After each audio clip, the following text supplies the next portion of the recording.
It is mess, as you know, it's developing way. When you're in a person's province, the chairman of that province is actually your host. How is the conference so far? The conference is moving quite well. Everything is moving on time. The arrangements were done. All provinces contributed.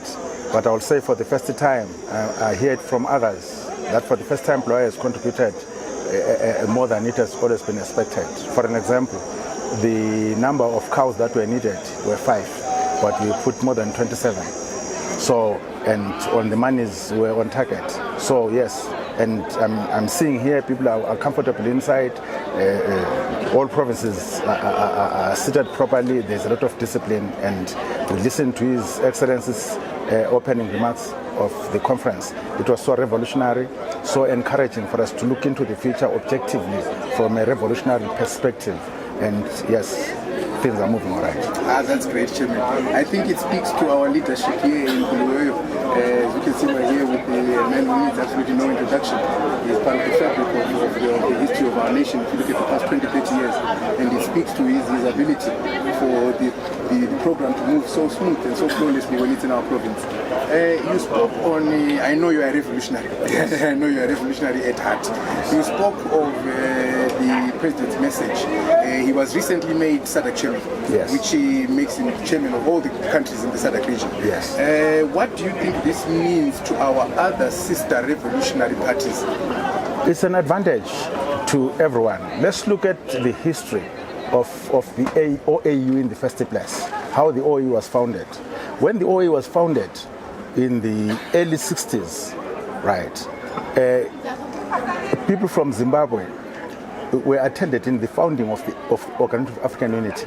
Joshua Nkomo was instrumental. Mugabe that time, President Mugabe that time, the late President Mugabe that time, was Secretary for Publicity. They were involved in the founding of the Organization of African Unity. And then the Organization of African Unity is the organization that enabled countries that were on the southern part to cause themselves to be frontline states against the colonial regimes that were on further south, that is Rhodesia, Mozambique, Namibia, Angola, and South Africa. So for all that to have frontline states, it was frontline against colonization, frontline against slavery, frontline against oppression of our people and the denigration of our race in our natural place, where they put police forces, for an example. Our country then was called Rhodesia by the colonial, the British colonial guys. They were called Rhodesia, but the police force that was here was not Rhodesian police force. It was British South Africa police, because this police came here as security guards that were creating a buffer zone between our minerals and what they called as natives. That's right. And then they grew it up and improved it to be British South Africa police from just being a security guard. So its purpose was still the same, even when they were now a police from a security guard. It was to put a buffer zone between us, the natives, as they called us, from our natural resources, and the natives. That the first security of their staying in power here was guarded in the constitution itself. The blacks, because we were a majority, were not allowed to vote. So we're governed by laws that we never participated in the making. We depended on what the colonizer will plan and decide for us. And maybe they will choose a council and say one white man that they chose themselves and say, you dabble with the native affairs. So that's how they looked down on us. So the Organization of African Unity, when it was founded, then it created a sense of togetherness in Africa, a sense of saying, if one of our brothers is under a colonial regime, that means all of us are not free. So it was founded. And then from that, first when SADC was formed, it was formed against a very difficult time when South Africa was still under the Boer regime, right? The Boers wanted something different. They wanted Southern Africa trade area, preferential trade area, PTA, preferential trade area.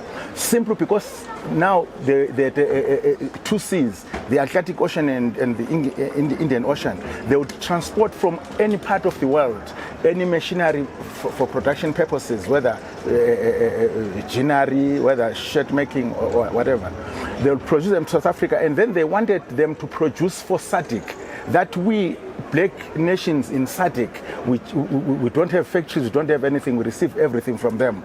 And then we defeated them during that time. But we're not going to have your preferential trade area, we're going to have SADC, where African countries, where African governments, former freedom fighters, governments, free people of our area will understand who you South Africa is at that particular time, that you are still a colonial regime and things like that. And then we form SADC under those conditions. And now for our president, Comrade Mnangagwa, to be a president of SADC nations, that is so great to us, especially particularly this time when a world war is just a curtain away.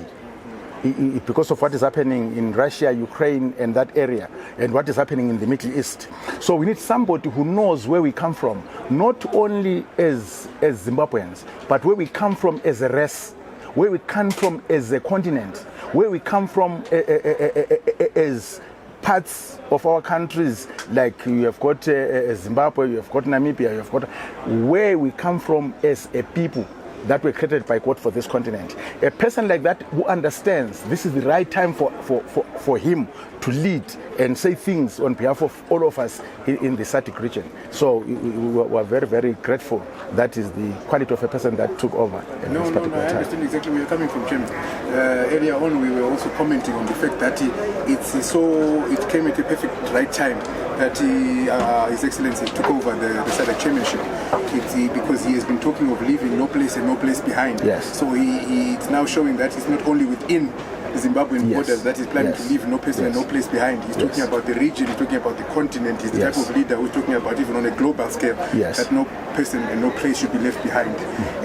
When you are a host, you have a lot of people to attend to and a lot of things, so I don't want to take too much of our provincial chairman's time, but I think I would like to ask one last question, which would be maybe what would be the one resolution, provincial chairman, that you would hope to see come out? If you want to build a nation, you start from one individual. That individual belongs to a family. That family belongs to a clan. Those clans belong to a tribe. Those tribes belong to one Zimbabwe, one nation. So whatever resolution is passed, it must be a resolution that does not demarcate our people because of tribal languages, but that will understand that a nation there will be no nation if there was one language or one tribe. That's not a nation, that's a group of people coming from a particular area. So what brings a nation together, what comprises a nation, as I've said, from one unit of a person to a family to a clan, those clans belonging to a tribe, those tribes belonging to one Zimbabwe, one nation. So every resolution that is passed, be it economically, be it in security, be it in education or in health, it must look at the needs of our people as they are the majority on the ground, as our people, what some people will call common and ordinary citizens. But to me, people are people. We only differ in positions of responsibility or in business. But our people, these resolutions must center on what needs are there in that particular area and what needs are there in that other particular area. For an example, I come from the southern part of the country. This southern part of the country, it is not only Bulawayo or much south or much north. Part of Masvingo, Gutu is on the northern side of the country, but the rest from Gutu going southwards to Kwachifsengwe, it's southern part of the country. If you go to Manicaland, Chipinge is on the southern part of the country, but Chief Saunyama and Inyanga is on the northern part of the country. So our country, it is divided into two climatical situations, southern part and northern part. The southern part of our country, it is a dry area naturally. So there is no person who says don't develop it, there's no water, there's no water. No. It's not political, it's not in anything. It's natural. The southern part of our country and the northern part of South Africa and northern part of Botswana, these areas are on dry areas. Are we together? For an example, you drive from here, from Bulawayo to Kweru, it's 160 kilometers. You only cross 3 rivers. That is Mkuza, Changani and Vungu. in 160 kilometers. But from Gweru to Kwekwe, it's only 70 kilometers. You cross more than 5 rivers. Because the northern part of our area, it is a rainy area. It is natural. The northern part of our country and the southern part of Zambia and the southern part of Malawi is a rainy area. That is why we've got River Zambezi coming from Moxico province on top of Angola there, crossing from Angola coming here. It is on that rain pattern. Zambezi becomes very bigger here because of rivers from Zambia that put a lot of water there, then it becomes big over this side. Are we together? So then when we look at our economic situation or setup, we say, what is it that is needed on the northern part of our country that has got rains? And what is it that is needed on the southern part of our country that has got no rains? Are we together? So people should be open-minded and discuss issues, not discuss tribal languages and bring those connotations with tribalism and things like that. That's nonsense. For example, I will never draw a line between tribes. How old are you today? 38. You are 38. Today, what's your date? I'm 66 years. 9 months and you said it's 20 25th and 25 days old. I was born on the 1st of January 1958 and I've traveled the whole country. I come from up north, but I've never seen Ndebele. If you see Ndebele, take a picture and show me so that I show my kids. I've traveled all over the country. I've been to Manicaland. I can tell you all the chiefs in Manicaland out together, but I never saw a Shona. I've been in my central. I never saw a Kore.